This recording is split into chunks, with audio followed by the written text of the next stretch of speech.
소득을 숨기거나 아니면 소득을 누락을 해서 세금을 덜 내거나 이렇게 하기에는 어려워진 실정이 사실입니다. 그게 배달대행 업체 잘못이 아니라. 안녕하세요, 세주TV 김주현 세무사입니다. 오늘은 배달대행 하시는 분들에 관한 세무를 집중적으로 한번 설명드려 보도록 하겠습니다. 배달대행 하시는 분들은 오늘 영상을 보시게 되면 내가 세금을 어떻게 내야 되는지 다 아실 수 있습니다. 오늘 영상 끝까지 꼭 봐주시길 바라겠습니다. 일반적으로 배달대행 하시는 분들 같은 경우에는 배달대행 건수에 따라서 소득이 발생을 하게 됩니다. 그 소득에 따라서 저희가 앞으로 세금을 내야 될 거고요.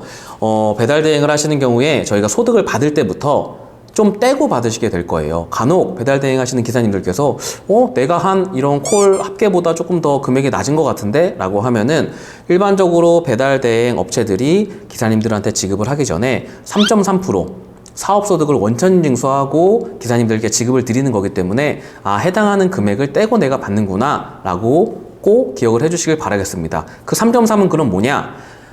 사업소득자, 프리랜서 같은 경우에는 일반적으로 회사에서 소득을 지급을 할 때 3.3%를 원천징수하게 되어 있습니다. 미리 세금을 조금 떼놓는 거예요.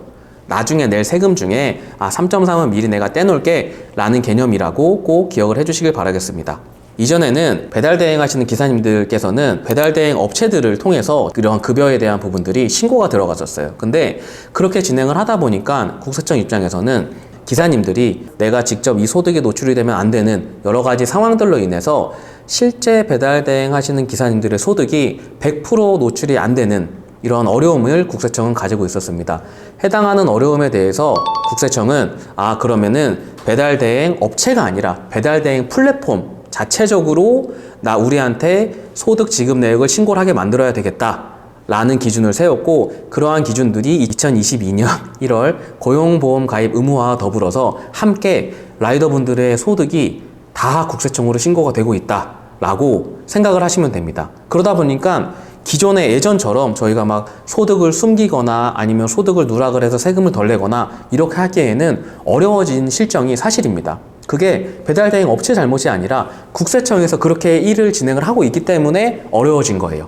이렇게 배달대행 업을 하시는 기사님들께서는 매년 5월에 종합소득세 신고를 하셔야 됩니다. 종합소득세 신고를 하셔야 되는데 아무래도 종합소득세 신고는 2022년도 1월부터 12월까지에 해당하는 소득을 가지고 신고를 하는 거기 때문에 내가 작년 1월부터 12월까지 내가 얼마를 벌었지를 기억을 하는 게 쉽지 않으세요. 특히 1년간의 소득이 합쳐져서 예를 들면 5천만 원, 6천만 원 이렇게 합산이 돼서 소득세 신고를 하라고 저희한테 나오기 때문에 내가 실제 이걸 번 게 맞나? 라고 의문이 생기시죠? 그렇게 의문이 생기실 때 제가 어떻게 하라고 말씀드렸었죠? 복지이음 사이트를 들어가셔야 됩니다. 복지이음 사이트를 들어가셔서 여러분들의 인증서로 홈택스에 로그인을 하시게 되면 내가 월별로 이 업체로부터 얼마를 지급받았는지를 확인을 하실 수가 있습니다.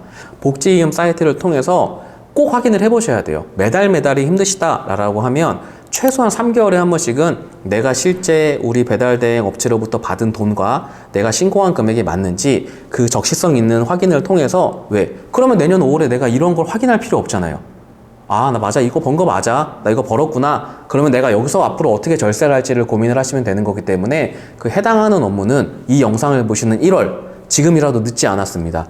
내가 작년에 얼마만큼의 배달 대행 수수료를 받았는지 다시 한번 꼭 확인을 하시고 이 영상을 계속 봐주시길 바라겠습니다.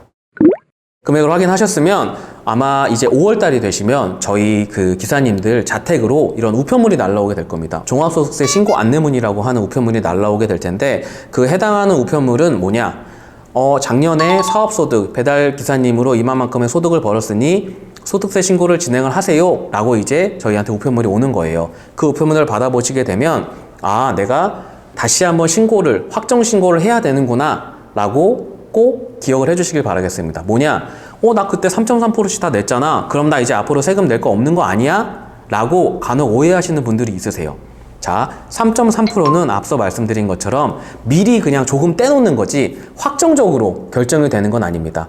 일반적으로 근로자분들은 연말정산이라는 걸 하잖아요. 그 연말정산이 결국에는 내가 1년 동안 벌어들인 급여에 대해서 세금을 얼마를 낼지 결정하는 거라고 한다면 배달대행 기사님들 같은 경우에는 5월 달에 그 확정하는 작업을 종합소득세 신고로 하시게 되는 겁니다. 이 절차를 까먹으시면 안 돼요. 왜?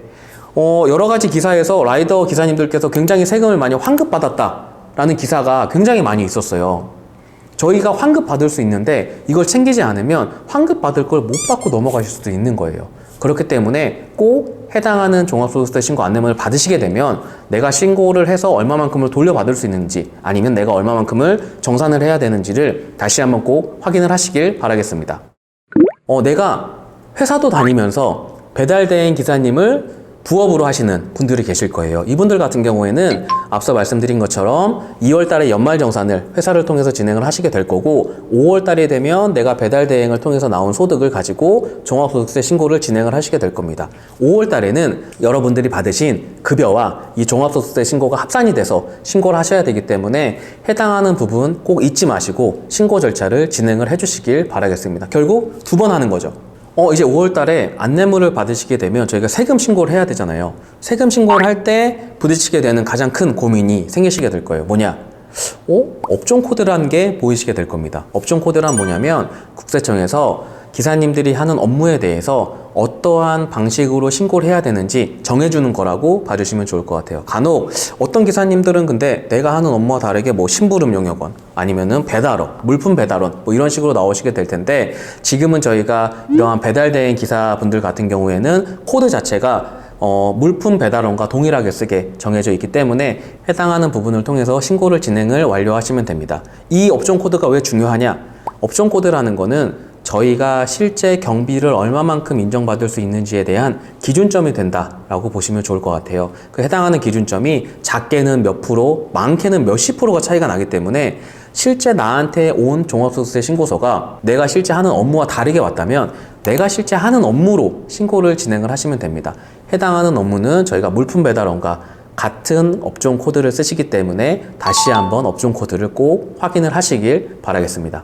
간혹 이러한 분들이 있으세요. 나 지금까지 신고를 안 했었는데 어떻게 해야 되지? 라고 고민을 하시는 분들이 있으시다라고 하면 기존에 안 된 부분도 꼭 신고를 하셔서 물론 저희가 신고를 안 하면은 가산세에 대한 부분들도 있긴 하지만 혹 내가 돌려받아야 될 세금을 못 돌려받은 부분이 있으실 수도 있습니다. 그렇기 때문에 해당하는 부분들에 대해서는 다시 한번 신고를 꼭 적극적으로 진행을 하시기를 당부 말씀드리겠습니다. 왜? 안 하고 있잖아요? 1년 있다가 국세청에서 연락이 옵니다. 세금 신고 안 하셨네요. 빨리 신고하세요. 라고 절대 까먹지 않아요, 국세청은. 절대 까먹지 않습니다. 그렇기 때문에 해당하는 부분들도 다시 한번 꼭 진행을 해보시길 바라겠습니다. 오늘 영상에서는 저희 배달대행 기사님들이 어떻게 하면 세금 신고를 잘 진행을 할 수 있는지 알아보는 시간을 가졌습니다. 겨울에 굉장히 길도 위험하고 하다 보니까 이 영상을 보시는 기사님들께서는 안전에 더욱더 유의를 해주시기를 바라면서 오늘 영상 마치겠습니다. 감사합니다.